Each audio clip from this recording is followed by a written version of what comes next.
Hello भैया, स्वागत है आपका यूट्यूब चैनल टीचर एग्जाम में। तो कैसे हैं आप लोग? आई होप कि आप स्वस्थ होंगे और मस्त होंगे। तो दोस्तों, हम बात करेंगे फिर से एक न्यू पीएचडी एडमिशन नोटिफिकेशन के बारे में, जो कि एक सेंट्रल इंस्टीट्यूट यानी केंद्रीय संस्थान की तरफ से आवेदन पत्र मांगे गए हैं।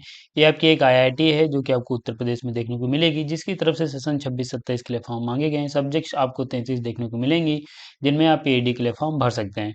यहाँ पे अगर आपके पास सिर्फ मास्टर डिग्री है या फिर आप जेआरएफ हैं, फिर नेट है या गेट हैं, क्वालिफाई हैं, फॉर्म भर सकते हैं। इंटर एग्जाम और इंटरव्यू के माध्यम से सिलेक्शन हो जाएगा। बाकी यहाँ पे आगे डिटेल्स में डिस्कस करेंगे। साथ ही यहाँ पे आपको 42,000 रुपये पर मंथ तक फेलोशिप मिलने वाली है। तो यहाँ पे नियम और शर्तें रखी गई हैं। तो क्या रखी गई हैं वो आगे हम देखेंगे। तो हम चलेंगे और देर ना करेंगे अपने नोटिफिकेशन पे, जहाँ पे सीट सब्जेक्ट और इसके जो अदर इंपॉर्टेंट पॉइंट्स उनको भी देखेंगे। लेकिन चलने से पहले, चैनल पर पहली बार आए तो चैनल को सब्सक्राइब कर लीजिएगा, बेल आइकन भी दोस्तों जरूर प्रेस कर लीजिएगा, इससे कि वीडियो की लेटेस्ट नोटिफिकेशन सबसे पहले आपको मिले। नोटिफिकेशन पे चलने से पहले दोस्तों, यहाँ पे हम कुछ सर्विसेज प्रोवाइड करते हैं जो कि देखेंगे। तो दोस्तों, हमारी सर्विसेज है जिसमें अगर आपका हाल ही में कहीं पीएचडी इंटरव्यू लगा हुआ है, आप एक अच्छा प्रपोजल नहीं बना पा रहे हैं, तो आप हमारी टीम की मदद ले सकते हैं। हमारी टीम में सभी कैंडिडेट रिसर्च स्कॉलर हैं जो कि आपका प्रपोजल बनाने में हेल्प करेंगे। पीजी डिसर्टेशन में आप हेल्प ले सकते हैं, research paper, article writing, publication में, synopsis for DRC, conference paper, abstract या पीपीटी में, पीएचडी कोर्सेज की डिसर्टेशन में फ्लैग चेक एंड रिमूव किया जाता है। SOP for ITI M N I IISER के लिए, project reporting and data analysis के लिए, थीसिस राइटिंग में हेल्प ले पाएंगे। पीएचडी पैकेज जिसमें रिसर्च मेथोडोलॉजी प्लस सब्जेक्ट के पीएचडी पैकेज अवेलेबल है, आप ले सकते हैं। और टॉपिक सजेशन ले सकते हैं पीएचडी के लिए। तो ये किसी भी सर्विस से संबंधित आप हमसे जुड़ना चाह रहे हैं, ये हमारा नंबर है 9838777780, इस पर संपर्क कर सकते हैं, या फिर हमारी ऑफिशियल साइट www.theteachexam.com, यहाँ पे विजिट कर पाएंगे। सर्विसेज हैं, लिंक डिस्क्रिप्शन मिल जाएगा। नोटिफिकेशन पे चलेंगे, यूनिवर्सिटी की बात करेंगे। तो दोस्तों, यहाँ पे आपकी जो इंस्टीट्यूट है वो आपका आईआईटी कानपुर है, यानी Indian institute of technology Kanpur की तरफ से आवेदन पत्र मांगे गए हैं, जो कि एक बहुत ही बेहतरीन आईआईटी है, जहाँ पे आप पीडी के सेशन 26-27 के लिए फॉर्म भर सकते हैं। ये इसका ऑफिशियल साइट है। और यहीं पे आप नीचे आएंगे तो आपका जो पीएचडी एडमिशन नोटिफिकेशन और एडमिशन में मेंशन किया गया है, यहाँ पे आपको क्लिक कर लेना है। चूंकि इसका कोई स्पेशल पीडीएफ है नहीं, तो यहाँ पे जो भी जानकारी है सब ऑफिशियल साइट पे ही आपको मिलेगी। तो यहाँ पे इसी ऑफिशियल साइट के होम पेज पे आपको एडमिशन का पेज नीचे बनाया गया है। यहाँ पे आप देखेंगे admission notice for PhD MTech MDes MS by research 2026-27, click कर लेना है। पेज आपके सामने कुछ ऐसा ओपन हो जाएगा, जहाँ पे आप ये देखेंगे, ये आपका प्रोग्राम जो दिए गए हैं वो बताया गया है। ये एमटेक के लिए भी यहाँ पे आवेदन पत्र मांगे गए हैं। तो एमटेक और जो एमएस है और ये जो आपकी एमडेक्स है, इसे हम स्किप करेंगे। आपका जो पीएचडी है उसे हम देखेंगे। बाकी यहाँ पे आप लोग पेशेंस के साथ वीडियो देख लीजिएगा, सभी जानकारी हम आपको बता देंगे, बस आपको फॉर्म भरना रह जाएगा। बाकी कोई भी अगर आपकी कोई रह जाती है तो कमेंट बॉक्स आपके लिए ओपन है। तो फिलहाल ये पीएचडी की यहाँ पे आप देखेंगे, जो पीएचडी की सब्जेक्ट्स उसमें आपकी एरोस्पेस इंजीनियरिंग है, biological science and bio engineering है, केमिकल इंजीनियरिंग है, केमिस्ट्री है, सिविल इंजीनियरिंग है, कॉग्निटिव साइंस है, कंप्यूटर साइंस एंड इंजीनियरिंग है, डिजाइन है, अर्थ साइंस है, इकोनॉमिक साइंस है, इलेक्ट्रिकल इंजीनियरिंग है, ह्यूमैनिटीज एंड सोशल साइंस में आप इंग्लिश लिटरेचर के लिए, लिंग्विस्टिक के लिए, फाइन आर्ट्स के लिए, फिलोसफी के लिए, साइकोलॉजी के लिए, सोशोलॉजी के लिए फॉर्म भर सकते हैं। इंटेलिजेंट सिस्टम है, interdisciplinary program on material science है, कोटक स्कूल ऑफ सस्टेनेबिलिटी है, मैनेजमेंट साइंस है, मटेरियल साइंस एंड इंजीनियरिंग है, मैथमेटिक्स है, मैकेनिकल इंजीनियरिंग है, फोटोनिक साइंस एंड इंजीनियरिंग है, फिजिक्स है, space planetary and astronomical science and engineering है, स्टैटिस्टिक्स है, सस्टेनेबल एनर्जी इंजीनियरिंग है। तो ये आपकी जो सब्जेक्शन दी गई हैं, आप इनको चेक कर सकते हैं। तो ये आप बात हो जाती है आपकी सब्जेक्ट की। इसके अलावा यहाँ पे जो इसके अन्य इन्फॉर्मेशन है वो जनरल इन्फॉर्मेशन दी गई है, तो आप देख सकते हैं। यहाँ पे ये आपका बताया गया है इंडियन कैंडिडेट्स के लिए, तो आप इसे रीड कर सकते हैं। और ये विड्रॉल एडमिशन के लिए बताया गया है, और ये फॉरेन नेशनल के लिए बताया गया। तो आप इसे देख सकते हैं। पीएचडी के लिए जो पॉइंट है वो आपके लिए ये यहाँ पे दिया गया है, हाउ टू अप्लाई करके यहाँ पे बनाया गया है। तो आप यहीं पे देखेंगे, ये इसका जो फॉर्म स्टार्ट हुआ है वो 19 मार्च से स्टार्ट हुआ था, और इसकी जो लास्ट डेट है वो अप्रैल 13 2026 के 2 PM तक ही फॉर्म भर सकते हैं। तो फॉर्म भरने के लिए ये लिंक यहाँ पे इंपॉर्टेंट लिंक पे क्लिक कर लेना है, आपको फॉर्म भर सकते हैं। और बाकी ये एमटेक एनएमएस का है। एप्लीकेशन फीस देख लेते हैं। तो एप्लीकेशन फीस यहाँ पे 500 रुपये रहेगी general, EWS OBC and OBC non creamy layer के लिए। SC ST and all DAP जो कैंडिडेट्स हैं उनके लिए 250 रुपये फीस रहने वाली है। तो ये आपकी एप्लीकेशन फीस हो जाती है। अब और अप्लाई करने का लिंक यहीं पे आपका दिया गया है, तो यहीं पे आप क्लिक कर सकते हैं। हम यहाँ पे क्लिक कर लेंगे इंपॉर्टेंट लिंक पे। जब इस पे आप क्लिक करते हैं तो आपके सामने कुछ ऐसा इंटरफेस खुलेगा, जहाँ पे ये अप्लाई ऑनलाइन का फिर से लिंक यहाँ पे दिया गया है। एलिजिबिलिटी क्राइटेरिया यहाँ पे दिया गया है, यहाँ पे ये FAQ दिए गए हैं। कॉन्टैक्ट डिपार्टमेंट्स दिए गए, ये फाइनेंशियल असिस्टेंशिप दी गई है यहाँ पे, और इन्फॉर्मेशन ब्रोशर यहाँ पे दिया गया है। तो अगर आप कैटेगरीज क्लेम करना चाह रहे हैं, यानी अगर आप रिजर्वेशन का लाभ लेना चाह रहे हैं, तो ये सर्टिफिकेट्स की यहाँ पे डिटेल्स ये देखेंगे, यहाँ पे क्लिक कर सकते हैं। जिस भी आप कैटेगरी से आते हैं, तो इसके अकॉर्डिंग आपके पास सर्टिफिकेट्स होने चाहिए, आप कैटेगरी क्लेम कर सकते हैं। इसके अलावा यहाँ पे यहीं पे आप नीचे आएंगे तो ये information for part time students, अगर आप पार्ट टाइम पीएचडी करना चाह रहे हैं तो ये आपके लिए यहाँ पे दिया गया है। एक्सटर्नल स्टूडेंट्स, स्पॉन्सर्ड स्टूडेंट्स और फॉरेन नेशनल के लिए यहाँ पे दिया गया है। इसके अलावा यहाँ पे नो ऑब्जेक्शन सर्टिफिकेट्स का क्या फॉर्मेट रहेगा, ये यहाँ पे दिया गया। तो फिलहाल हम पार्ट टाइम, एक्सटर्नल, स्पॉन्सर्ड और ये जो फॉरेन नेशनल हैं, हम इन्हें स्किप करेंगे। हम बात करेंगे जो रेगुलर पीएचडी करने वाले हैं। तो फिलहाल हम यहाँ पे आपको ओपन कर लेते हैं एलिजिबिलिटी क्राइटेरिया, उसके बाद हम अप्लाई ऑनलाइन का लिंक ओपन करेंगे और उसके साथ यहाँ पे फाइनेंशियल असिस्टेंस भी हम देखेंगे। तो फिलहाल हम एलिजिबिलिटी क्राइटेरिया पे क्लिक कर लेंगे, और जब इस पे आप क्लिक करेंगे तो फिर से आपकी सब्जेक्ट जो है यहाँ पे ओपन हो जाएंगी विथ पीडीएफ, अब आपको देखने को मिलेगा। तो यहाँ पे देखेंगे पीडीएफ आपके दे दिए गए हैं, और ये सभी सब्जेक्ट्स के आपके पीडीएफ दिए गए हैं। तो आप इनको क्लिक करके इनमें आपके जो रिसर्च एरियाज हैं, आपकी फैकल्टी है, वो सब मेंशन किया गया है, तो आप देख सकते हैं। फिलहाल हम यहाँ पे एक जो आपका ह्यूमैनिटीज एंड सोशल साइंस का है वो पीडीएफ ओपन करेंगे, और उसकी जो कुछ पॉइंट्स हैं डिस्कस करेंगे। साथ यहाँ पे एरोस्पेस इंजीनियरिंग का भी हम पीडीएफ ओपन करेंगे, उसको भी हम देखेंगे। तो आप जब ह्यूमैनिटीज का जो पीडीएफ ओपन करेंगे तो यहाँ पे आपको जो प्रोग्राम है वो देखने को मिलेंगे। साथ यहाँ पे कौन कौन से सब्जेक्ट्स हैं जिनमें पीएचडी के लिए आवेदन पत्र मांगे जाते हैं, वो देखने को मिलेंगे। साथ ही यहाँ पे जो उनमें आपके रिसर्च एरियाज हैं, जैसे कि इंग्लिश का आप देखेंगे तो रिसर्च एरियाज दिए गए हैं, तो ये आप यहाँ से देख सकते हैं। अब यहीं पे हम बात कर लेते हैं कि इसमें ये आपकी फैकल्टी लिस्ट भी दे दी गई है, तो आप इसी पीडीएफ में देख सकते हैं।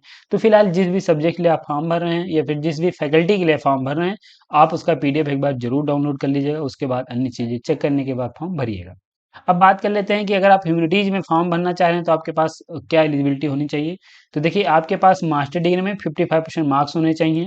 अगर आपके पास ये नहीं है, मास्टर डिग्री में 55% मार्क्स नहीं है, तो आप बैचलर के बाद भी पीएचडी कर सकते हैं। अगर आपने बैचलर 4 ईयर या फिर 8 सेमेस्टर का किया है, और आपके पास 75% मार्क्स या फिर सीपीआई जो है 7.5 है 10 स्केल पे, तो आप फॉर्म भर सकते हैं।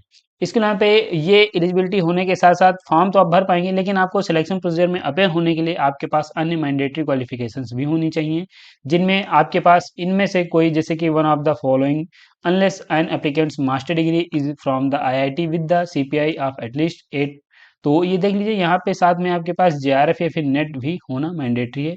अगर आपके पास ये नहीं है, तो आपके पास एक वैलिड गेट स्कोर होना चाहिए, तभी फॉर्म आप भर सकते हैं। तो ध्यान रखिए कि अगर आपके पास मास्टर डिग्री है, 55% मार्क्स हैं, साथ ही यहाँ पे आपके अगर आपके पास जेआरएफ या फिर नेट है, ये फिर वैलिड गेट स्कोर है, तो आप एलिजिबल हो जाएंगे, फॉर्म भर सकते हैं। लेकिन ध्यान रखिए, आगे यहाँ पे कुछ ऐसे सब्जेक्ट्स हैं जिनमें अगर आपके पास सिर्फ मास्टर डिग्री है तब भी फॉर्म भर पाए। अब हम बात करते हैं कि आपका यहाँ पे सिलेक्शन कैसे होगा। तो देखिए, यहाँ पे होगा क्या कि एक written test and interview conduct कराया जाएगा।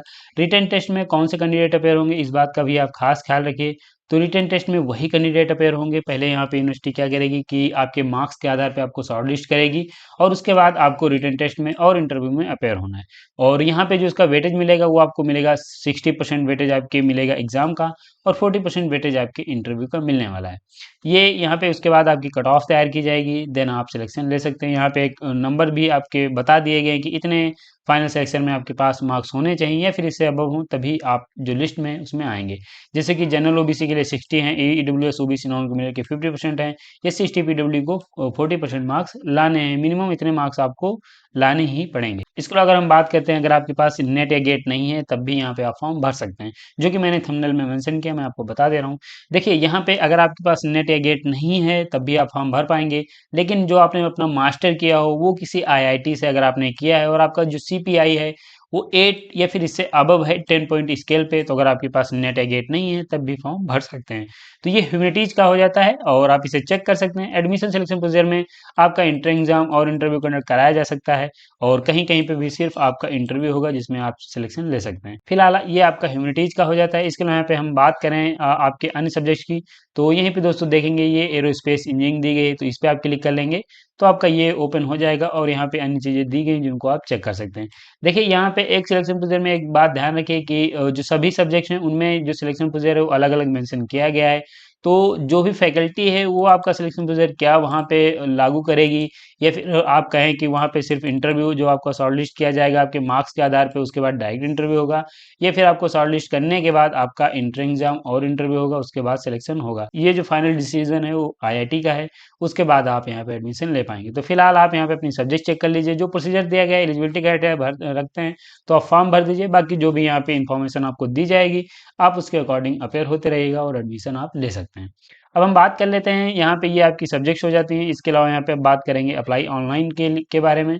तो यहाँ पे अप्लाई करने का लिंक जो है यहीं पे आप नीचे आएंगे, उस पर जब आप इस वाले पेज पे देखेंगे यहीं पे ये अप्लाई ऑनलाइन का लिंक यहाँ पे दिया गया है, इस पे आपको क्लिक करना है। जब इस पे आप क्लिक करेंगे तो आपके सामने कुछ ऐसा इंटरफेस ओपन होगा, जहाँ पे आप देखेंगे ये जो आपका एमडेस है और आपका एमएस है ये सब दिया गया है। तो आपको यहाँ पे क्लिक हेयर पे क्लिक कर लेना है, इसके बाद आप यहाँ पे फॉर्म भर सकते हैं। ये जो पोर्टल है ये सिर्फ 13 अप्रैल 2026 तक ओपन रहेगा, उसके बाद ये पोर्टल जो है वो क्लोज हो जाएगा। यहाँ पे ये फॉरेन नेशनल का दिया गया है, तो अगर आप हैं तो आप यहाँ पे क्लिक कर सकते हैं। बाकी यहाँ पे अगर आप रेगुलर पीएचडी करना चाह रहे हैं तो आपको यहाँ पे क्लिक हेयर पे क्लिक करना है। इसके अलावा यहाँ पे अब बात कर लेते हैं कि यहाँ पे आपको जो फॉर्म भरने का पेज है वो ऐसा कुछ ओपन हो जाएगा, और यहाँ पे आप अपनी जो अन्य चीज़ें हैं चेक कर सकते हैं। 13 अप्रैल तक फॉर्म भर सकते हैं, और यहाँ पे अगर आप नए यूज़र हैं तो आपको न्यू रजिस्ट्रेशन करना है, ऑलरेडी रजिस्टर है तो यहाँ पे लॉगिन कर सकते हैं। इसके अलावा पे यहाँ पे लास्ट में पॉइंट रह जाता है कि आपकी जो एलिजिबिलिटी है अन्य सब्जेक्ट की उनमें क्या रहेगी। तो ये देखिए यहाँ पे ये पीएचडी इन इंजीनियरिंग, अगर आप इंजीनियरिंग के किसी भी सब्जेक्ट में फॉर्म भरना चाह रहे हैं तो यहाँ पे आपकी एलिजिबिलिटी दी गई। देखिए अगर आपके पास मास्टर डिग्री होनी चाहिए, अगर आपके पास मास्टर डिग्री नहीं है तो आपके पास बैचलर डिग्री होनी चाहिए। मास्टर डिग्री में आपके पास 55% मार्क्स होने चाहिए। जो भी आपका इंजीनियरिंग बैकग्राउंड है, तो अगर आप जैसे कि यहाँ पे इंजीनियरिंग के सब्जेक्ट्स हैं तो आपके पास इंजीनियरिंग में ही मास्टर होना चाहिए। तो अगर आपके पास मास्टर है विथ 55% मार्क के साथ तो आप एलिजिबल तो हो जाएंगे, लेकिन फॉर्म भरने के लिए अन्य नियम और शर्तें दी गई हैं। अब देखिए अगर आप मास्टर के बाद नहीं, अगर आप बैचलर के बाद पीएचडी करना चाहें, तो अगर आपने बैचलर अपना इंजीनियरिंग में किया है, फिर साइंस में किया है 4 ईयर या फिर 8 सेमेस्टर का किया है, 75% मार्क्स हैं या फिर इससे अबव हैं, और साथ में आपके पास वैलिड गेट स्कोर है, यानी बैचलर के बाद अगर आप पीएचडी करेंगे तो आपके पास एक वैलिड गेट स्कोर होना चाहिए, आप फॉर्म भर सकते हैं। अगर आपके पास ये भी नहीं है तो यहाँ पे अगर आपने अपना जो मास्टर है वो साइंस या फिर इसके एलाइड सब्जेक्ट में किया है, और जो आपकी एलिजिबिलिटी इन सब्जेक्ट से या फिर एलाइड सब्जेक्ट जो आपके रिसर्च एरियाज जो हैं इन सब्जेक्ट्स में मैच हो जा रहे हैं, तो भी आप फॉर्म भर सकते हैं। बस यहाँ पे आपके पास क्या होना चाहिए कि 65% मार्क्स होने चाहिए अगर आप एलाइड सब्जेक्ट से फॉर्म भर रहे हैं, और आपके पास फर्स्ट डिवीजन की बैचलर डिग्री होनी चाहिए। साथ यहाँ पे आपके पास वैलिड जेआरएफ या फिर गेट स्कोर होना चाहिए। तो ये आर आर करके दिया गया, ये आप फुलफिल कर सकते हैं या फिर ये आप फुलफिल कर सकते हैं।